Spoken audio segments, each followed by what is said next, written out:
Seja muito bem-vindo à aula de História do professor Dalton. E aí, vamos aprender juntos?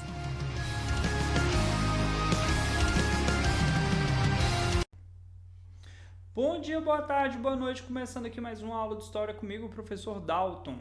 Lembrando aqueles dois recados de sempre, procure um local confortável para você estar, para você estudar e pegue o seu caderno para que você faça as anotações. Lembrando, as anotações são feitas do que eu estou explicando aqui, da videoaula. Você pode até anotar alguma coisa do slide, mas é para anotar do que eu estou explicando e não para anotar dos textos que eu envio.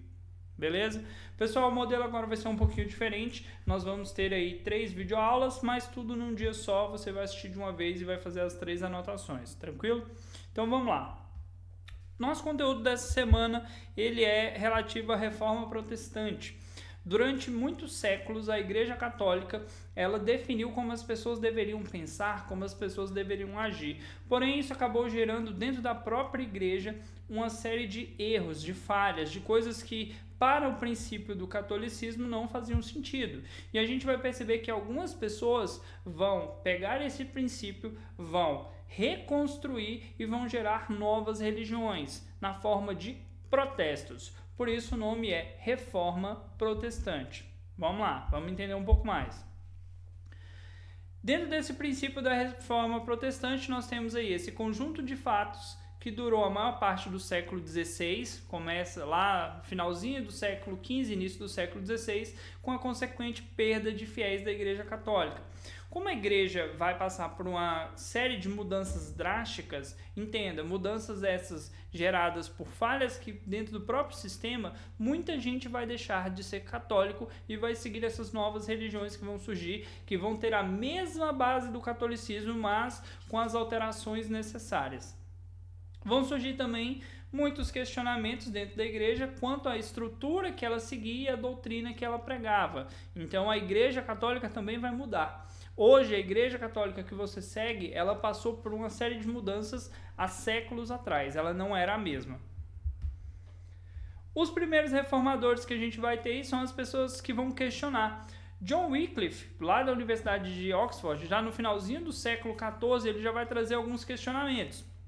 Quais são esses questionamentos? Ele falava sobre uma redução da importância do clero, né, que se achava mais poderoso. Lembrando que essa sociedade ela tem o clero como um estamento da sociedade, um grupo muito forte, muito poderoso. A igreja possuía terras, a igreja dizia quem seria o próximo governante. Então ele falava de uma redução desse clero e uma simplificação da missa, uma missa mais voltada para o povo, para o fiel. As missas elas eram em latim e o povo não entendia o latim. Poucas as pessoas sabiam latim, então acabava que não atingia necessariamente aquele público que precisava de fato da religião.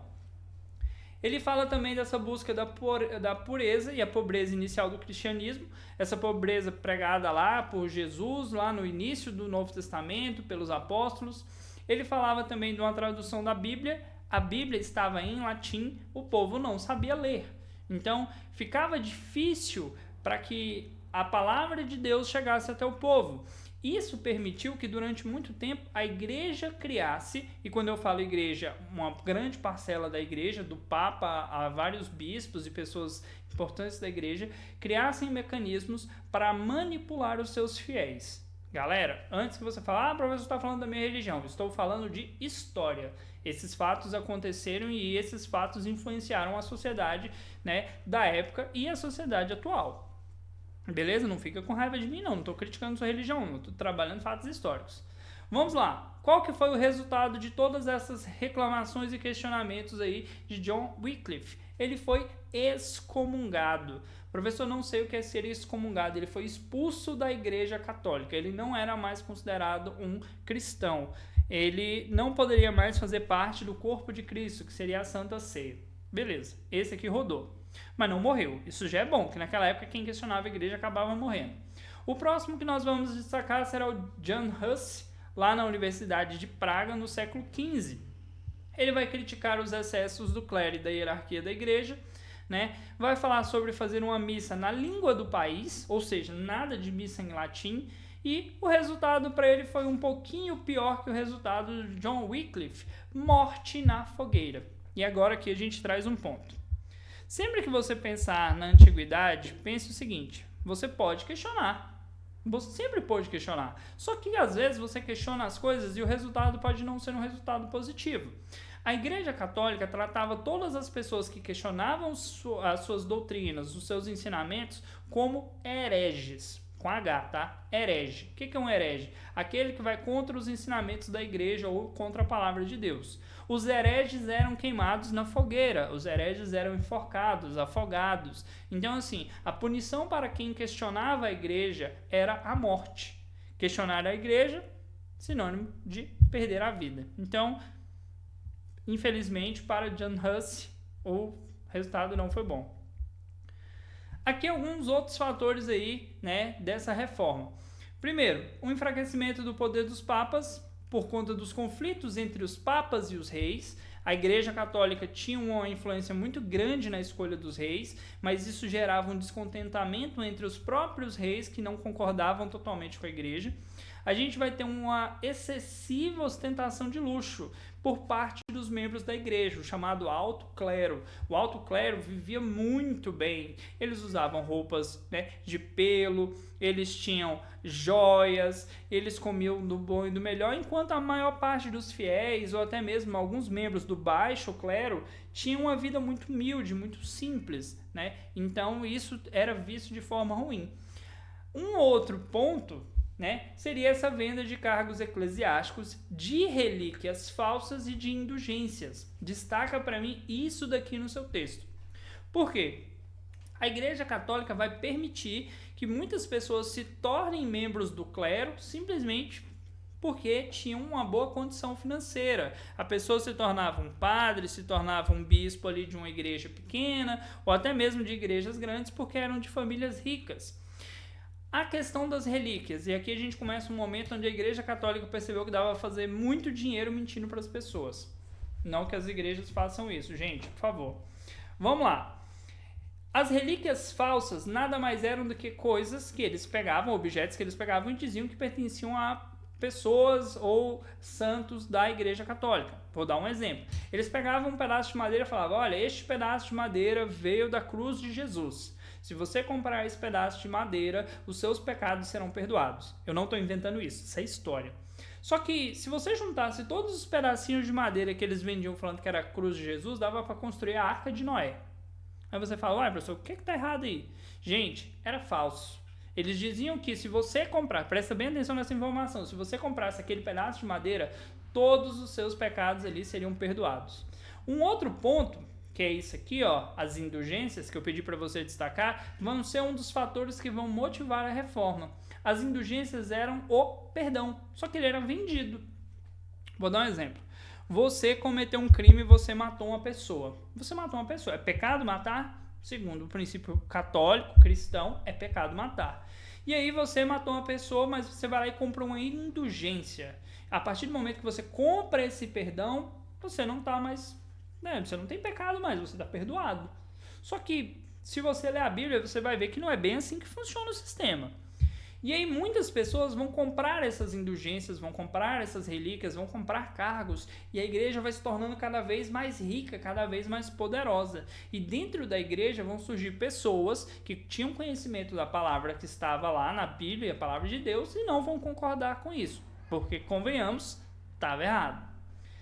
Um outro ponto, seguindo aqui, que a gente vai voltar depois nas indulgências, quando a gente for falar do primeiro reformista, a vida desregrada dos sacerdotes. A gente tem bebedeira, tinha prostituição, envolvimento dos padres com as freiras. Então, assim, existia uma vida que não condizia com o celibato que prega a Igreja Católica. O que é celibato? A pessoa não vai ter mais nenhum tipo de relação carnal com ninguém. Ela vai dedicar a sua vida a Deus. Então, isso é um princípio católico. E isso era totalmente oposto do que estava sendo feito. E para fechar aqui esse ponto, o conflito entre o agostinianismo e o tomismo. Dentro da Igreja Católica existiam vertentes do catolicismo e cada uma dessas vertentes pregava uma visão de igreja diferente. Isso também gerou conflitos e acabou fragmentando a igreja, enfraquecendo o princípio da religião católica. Meus gatos estão correndo dentro do quarto, gente, desculpa, é por isso que eu estou assim, ó, olhando para os lados. Fatores econômicos da reforma.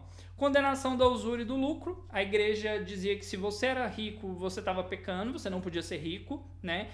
Os comerciantes não eram vistos com bons olhos, as pessoas tinham que doar o seu dinheiro para a igreja, doar terras para a igreja. Pecado da usura, riqueza. O desejo dos monarcas de se apossarem de terras que pertenciam à igreja. Como eu disse, a igreja católica possuía muitas terras, era uma igreja muito rica.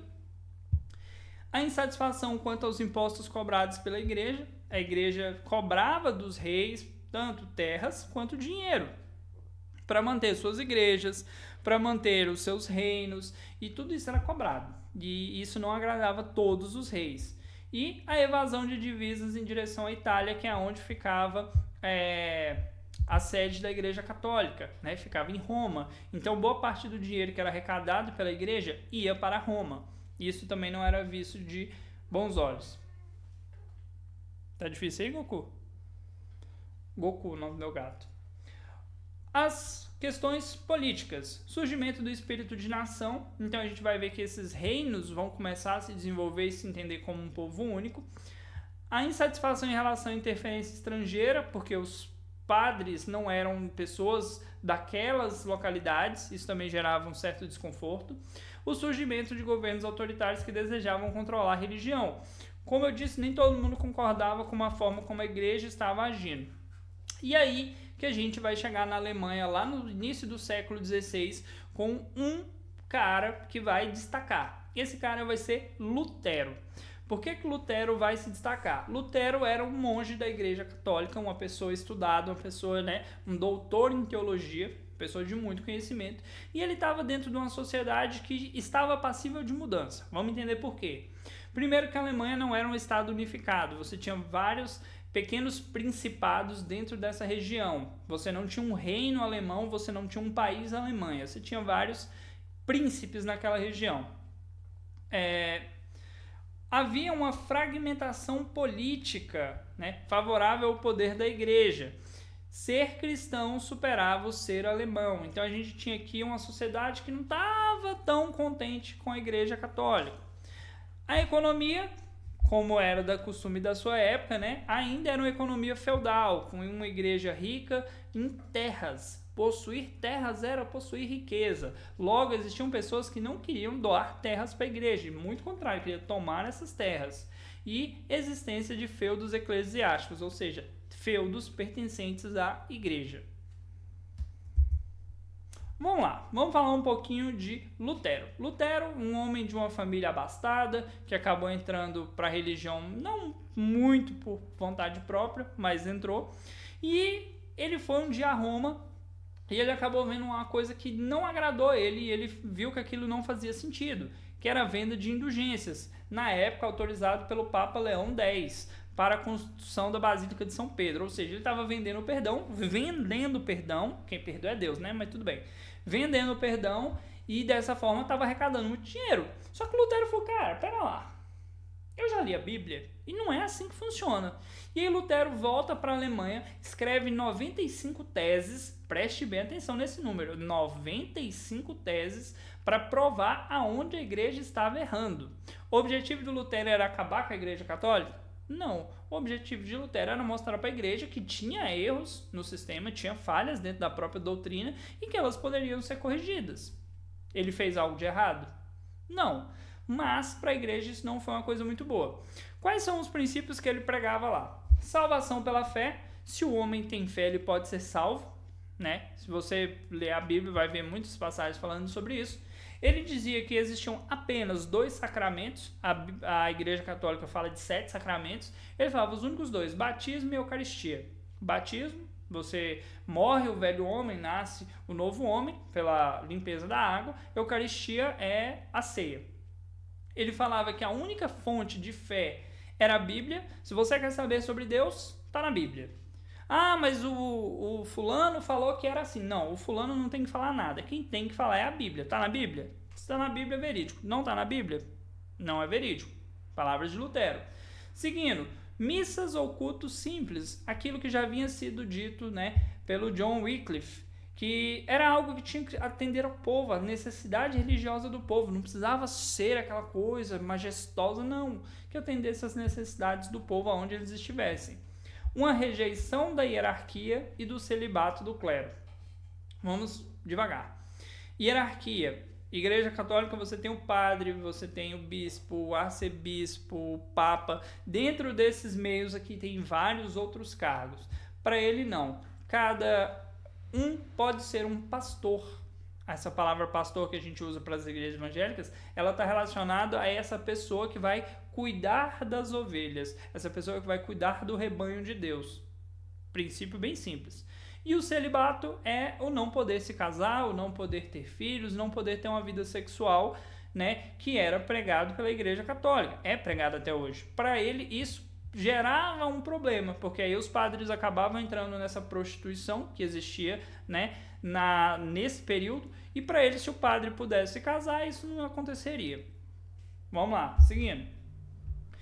Em 1520, o Papa Leão X, né, não vai ficar nada satisfeito com Lutero, vai chamar Lutero, pedir que Lutero negue tudo isso que ele tinha falado, que era um monte de balela. O Lutero não nega e ele vai ser excomungado, ou seja, ele vai ser expulso da Igreja Católica. E, consequentemente, ele vai queimar a bula, que é o papel onde estava escrito que ele tinha sido expulso da Igreja, publicamente. Isso não foi uma coisa bem vista pela Igreja. Porém, a gente vai ver uma série de situações aí que vai permitir com que ele cresça dentro da sociedade e ganhe respeito. Uma vai ser que o imperador Carlos V vai chamar ele para pedir desculpas. Olha, eu sou o imperador dessa região, eu quero que você peça desculpas para a igreja. Lutero não vai pedir desculpa. E um príncipe vem naquela situação e gosta do que o Lutero falou e tudo mais, que o cara ele podia trabalhar e ganhar dinheiro, que isso não era problema, ele vai chamar Lutero, vai esconder ele no castelo dele e Lutero vai traduzir a Bíblia. E aqui vai entrar essa tradução da Bíblia para o alemão. Dessa forma, o povo poderia ler a Bíblia e a igreja não poderia mais enganar o povo. Entenda, Lutero não queria ficar rico, Lutero não queria fundar religião, Lutero não queria mudar o mundo, ele queria mudar a própria religião que ele acreditava, que era o cristianismo, seguindo o princípio da Igreja Católica. Então, em 1524, vai ter uma revolta de camponeses, né? Esses camponeses vão sair quebrando meio mundo, destruindo territórios pertencentes à igreja, vai queimar gente viva, aí você fala, meu Deus, que absurdo. Sim, que absurdo, isso não é certo, não estou dizendo que queimar gente é uma coisa certa, mas, dentro desse contexto, eles estavam se rebelando contra o que a igreja fez durante muitos séculos, que era tirar o dinheiro deles, que era enganá-los, e agora eles tinham ali uma possibilidade de ter um conhecimento da palavra de Deus sem que a igreja os enganasse. Em 529 a gente tem a Assembleia de Espira e mais protestos de Lutero. Eu tenho que conferir que eu tenho uma numeração de slide aqui. 1530, Filipe Melanchthon redigiu a Confissão de Augsburgo, que vai ser os princípios do luteranismo. E aqui, de fato, surge uma nova religião. Por que surge uma nova religião?